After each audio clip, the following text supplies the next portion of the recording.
So hello and welcome back to the Pale Wizard YouTube channel. This is episode 3 of our Cheap Records and Cheap Beer series. My name's Tim and this is Dan. And today, for our cheap record, we have the first Martika album from 1988, self-titled album.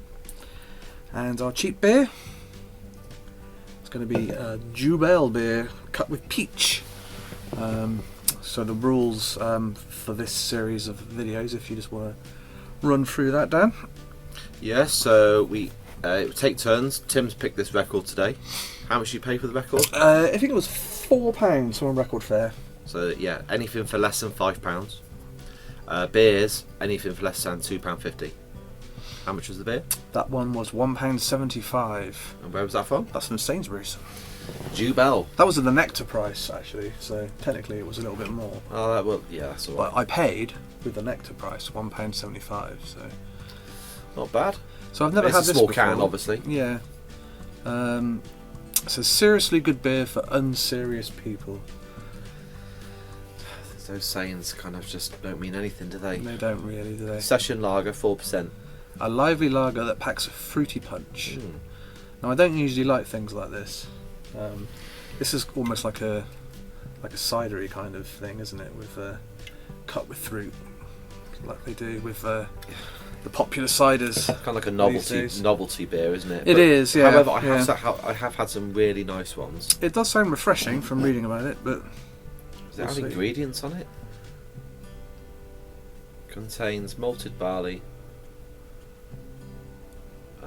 And that's it. I'm guessing it contains some kind of peach flavouring, but... Well, it says it's got fresh peach juice in it. Oh, right, okay.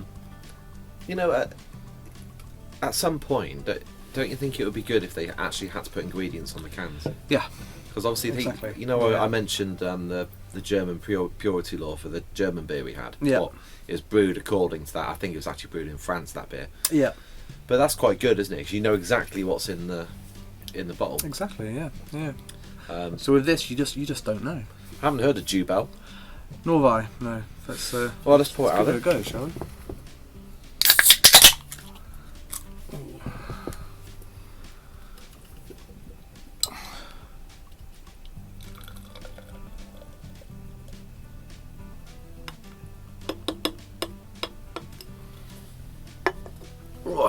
There you go. It's like a 2-finger whitehead for me. Yours is like a 5-finger whitehead. Nice and clear looking, isn't it? Very carbonated. Yeah, well... Nice small bubbles. Apparently, the smaller the bubble, the better the beer. Or the cleaner the glass. Well, I don't know about that. No, apparently that is a thing. If it's small bubbles, make for better beer. You reckon? Well, it's not my opinion. That's what you've it's heard. It's just what I've literally heard. Right, okay. Being beer novices... no, it does smell of peach. Does it? I haven't... Yeah, very much so. Oh, it does, doesn't it? It's almost like sweets, Still isn't waiting it? for mine to calm down a little bit before I'll let you go first. Not smelling much lager. Well, it's 4%, so I mean it should. There's a hint of lager. Okay. I'm getting a hint of lager. That is sweet. I'm not going to like this, I can tell. It's very sweet. You've got no bitterness there at all, have you? No, there's no... It doesn't cut through at all, does it, the lager? It's all just... Yeah. Again, like I said, it kind of reminds me of the taste of a cider. Yeah, this is more cider-like than lager-like. But I'll tell you what, though, it is refreshing. It is. It's more like a can of pop. Yeah. You know, it's got that kind of chemical feeling that you get from like drinking a Tango or something like that. It just reminds me of like a Perry. The kind of thing you could probably just drink It's very carbonated. a lot of, not feel slightly drunk at all.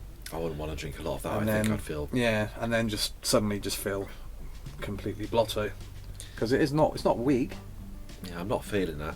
Thank you, though. Thank you for getting the beer, Tim. Off to a good start. Yeah, but, you know, if you like sweet lager, you'll love this. Yeah, Jubel. It just doesn't have much else. It's just peach. It's seriously good beer unserious people. Yeah, that's a bold claim. Yeah. Okay, well, Let's just never talk mind. about Martika instead, shall we? So, yeah, Martika, interesting because I don't know much about Martika. I remember fancying the pants off her as a kid. Yeah. Yeah. I think one of my sisters might have had like the tape cassette single of Toy Soldiers. Mm-hmm. I remember she looked quite fruity on the front of that back. Yeah, Very I vague struggle memories. to remember what the cover. I had a few of these singles off this album Yeah. because this was around the time that the pub that my dad used to go to, they had a jukebox, Yeah. and they used to just give me the old jukebox singles. So 88, 89, 90. I've got stacks of 7-inch singles with the middle cut out. I've got Toy Soldiers. I've got I Feel the Earth Move. I think what's the first single? More Than You Know. I think I've got all those. And they were all sort of relatively. I mean, Toy Soldiers was a big hit here, but they were all hits, weren't they? Those songs. Well, I mean, mainly Toy Soldiers for me. I didn't really. Yeah, I think Toy Soldiers was top 5. And obviously, I knew Martika's Kitchen from That's the second album. the isn't second it? album. Is Yeah. that with Prince? So yeah, Prince obviously he saw something in her, and I think he produced about half of the second album, from Right. what I remember. And then she kind of disappeared, didn't she? Yeah, she did. Yeah, I think she went off and left the music industry and went off and got married and stuff. But then she came back to it a few years later, probably the early 2000s, and did a couple of albums as a duet with another artist, which I've never heard and I don't know anything about. But that's all I know. I didn't Where's she from? investigate any further. She's American. But I think her parents are Cuban. Right. So I it's got always, that kind of. I always thought she's like Portuguese or something like that. Yeah, she has that kind of exotic Mm. kind of look, doesn't she? But yeah, what did you think about the production on this album? Because it sounds that, listening to it again a couple of times over the last few days, that late 80s kind of sound is really tiring to listen to a whole album of. It was tiring. Yeah. Quite cool because I like a lot of that 80s stuff. Yeah, I do, yeah. Some of it was bordering on stock Aitken and Waterman production, you know, almost. Some of the more album tracks, the production is actually quite good. It's quite slick. Yeah. It has all the classic elements of an 80s pop album. Absolutely. Certainly an 80s female-led pop album. Yeah, and it does remind me a lot of Like a Prayer, of, the whole sound of it. Yeah, I did make quite a few Almost a notes look at about it. Madonna. Yeah, that's what they were going for. This came out 6 months before Like a Prayer, I think. Did it? Maybe not even that. Maybe a bit less than that. So Must it be was quite- obviously in development at the same time. Must have been quite hard to, because the market was quite saturated with female pop singers, wasn't it, at the time? Yeah. So it must have been quite hard to kind of make a name for yourself, you know. I mean, she certainly did. In this country, I know she did, because Toy Soldiers was a bit of a cult classic, isn't it? Yeah, and it was covered by or sampled by Eminem, wasn't it? That's right.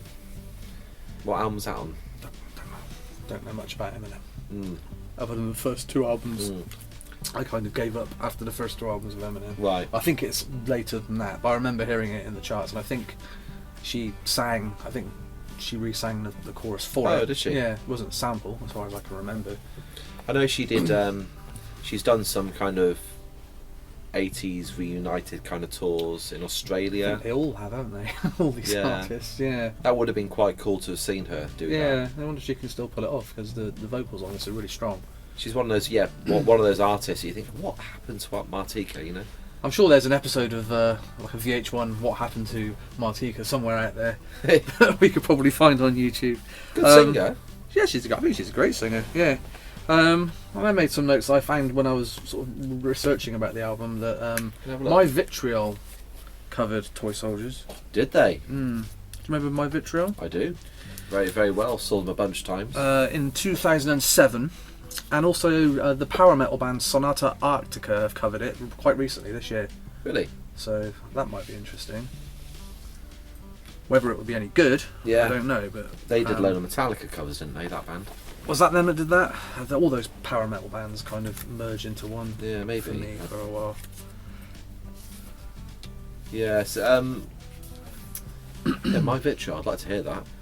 Yeah, no, I didn't know that until I read that. I was researching for this. So Let's ever tell you about the time we went to that Roxanne magazine party. Yeah. It was in some swanky like 10-pin bowling bar in London.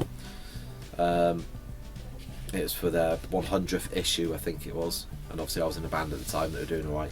Yeah. And I was sat in this kind of like diner area, like fast food, kind of meant to look like an American diner, eating burger and chips. And it took me about 10 minutes to realise I'm sat next to the singer from My Vitriol. What was his name? Do you remember? Quite a distinctive looking chap, wasn't he? I can remember vaguely what he looks like, but I can't really remember much about My Vitriol now at this stage. I mean, you're talking 20 years after they were... Was he Asian? Part Asian?